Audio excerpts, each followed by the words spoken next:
Thanks for inviting us in. It's 6 o'clock on this Friday night, and we begin tonight with Taylor Swift.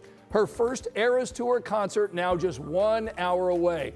You know, our city's been planning and preparing for this weekend for a year. Swifties tonight are so excited. We've got live team coverage for you tonight. Our Samantha Johnson joins us to talk about the city's plan to keep everybody safe. We'll hear from her in a moment. But first, our Lauren Kostick joins us with fans who are tailgating. So, Lauren, how is the energy downtown? Oh, Scott, I don't even know how to explain it. It is just incredible. It's something you have to experience, whether you're a Swiftie or not. And speaking of Swifties, I've met some pretty cool Swifties over here. Look at everyone. Are you guys excited? I'm telling you, it is so exciting. And I actually met my friends over here. They came all the way from Washington State. What is it like to be here in Indianapolis? We are so excited. We couldn't wait to be here. How about you? It's really nice. It's really chill here. Yeah. Well, welcome to Indy. I also have a friend over here. Look, they made a last-minute trip to get here to Indianapolis. Where are you guys coming from? We're coming from Wisconsin, and our parents surprised us with tickets this morning at 10 a.m. So we just got into town about 45 minutes ago, but we're here and ready to go. And you were in school, right? Yeah. You are now going to see Taylor Swift in person tonight. What is going through your head? I don't know. I'm just excited.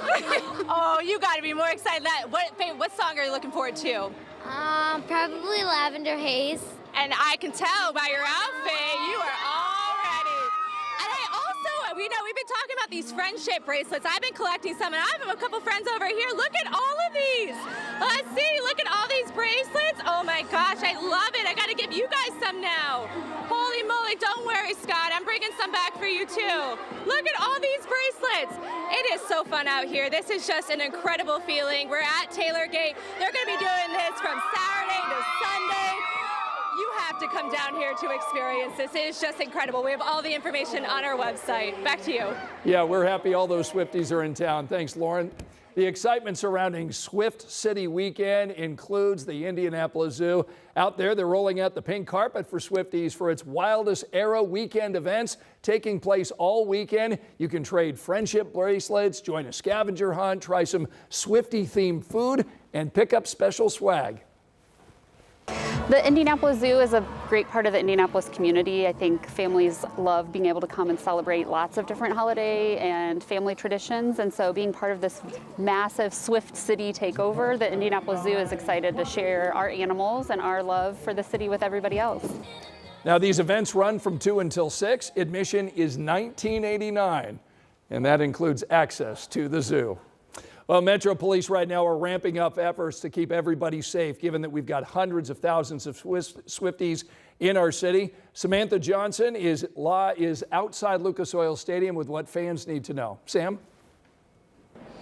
Well, Scott, police tell us they are calling this an all-hands-on-deck situation. And right now, we are in the shadows of Lucas Oil Stadium, where we've got a lot of fans making their way inside. Now less than an hour until the start of night one here. But if you take a look on South Street, you can see why safety is such a top concern. You can see we've got all kinds of first responders here at the scene. In fact, we talked to IMPD Chief Chris Bailey today. He says we can expect to see police on every street corner. SWAT officers, mounted patrol, bikes, drones too. Of course, the biggest headache will no doubt be traffic. And keep in mind, Chief Bailey says traffic may be worse getting out later tonight when everyone leaves on night one.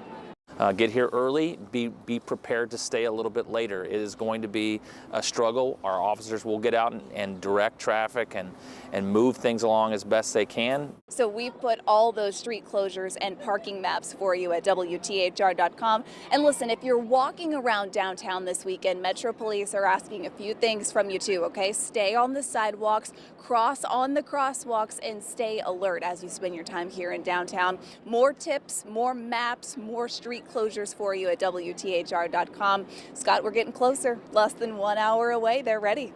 All right, Samantha Johnson outside Lucas Oil Stadium. So Swifties can also get their fix with our Taylor in Indy special that's airing right now on WTHR Plus. You can watch it on demand anytime. Angela? Scott, it is a cool night for night one of Taylor Swift. Temperatures in the mid-50s now under clear skies. By the time everyone heads home between 11 and midnight, we're going to be in the 40s. Expecting lows in the 30s, cold enough for some frost, and we have some low-level moisture from yesterday's rain left behind, so may end up with a little bit of fog early tomorrow morning as well. 36 in Indianapolis, 33 Greencastle, 34 in Bloomington. 63 tomorrow afternoon with some sunshine, a shower chance on Sunday, 71. Angela, thanks so much. And now to the latest from the Delphi murders trial. Today is the first full day of Richard Allen's defense attorneys calling witnesses. Our Bob Siegel's been in court all day and joins us live from Delphi. So Bob, part of today's focus was Richard Allen's treatment in jail, right?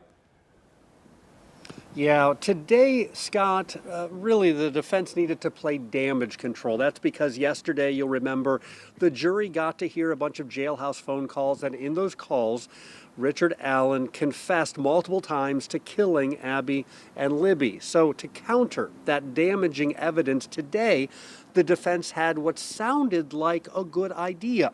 They told jurors that they were going to see video of Richard Allen inside prison right around the time of the confessions.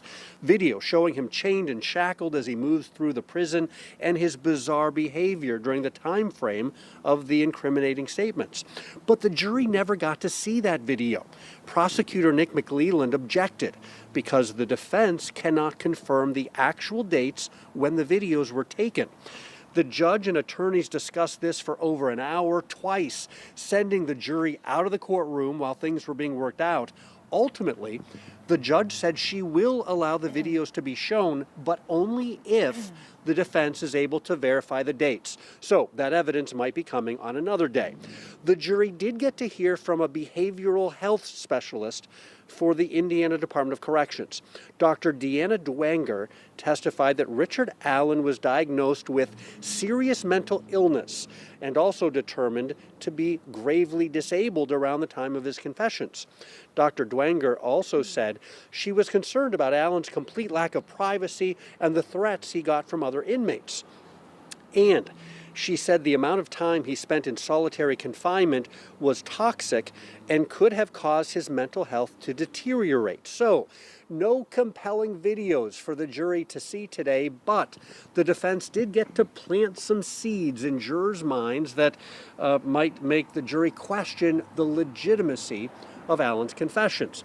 Emily, today a whole bunch of other witnesses testified, including one who was asked, was Richard Allen the only person responsible for Abby and Libby's deaths? Right, and that was former Carroll County Sheriff Tobe Lesenby. He was the sheriff here in Carroll County at the time of the murders, and he testified that today, at this point, he thinks that Richard Allen is the only person involved in these murders. But Bob, that was not always the case. He was questioned by the defense in August of 2023 about this, if he thought that there was more than one person involved. And at that time, during that deposition, he said that he believed multiple people were involved, likely at least two. Now, keep in mind, during this deposition, Richard Allen had already been arrested 10 months earlier. And here's the former Carroll County Sheriff saying he still thought that multiple people, at least two, were involved.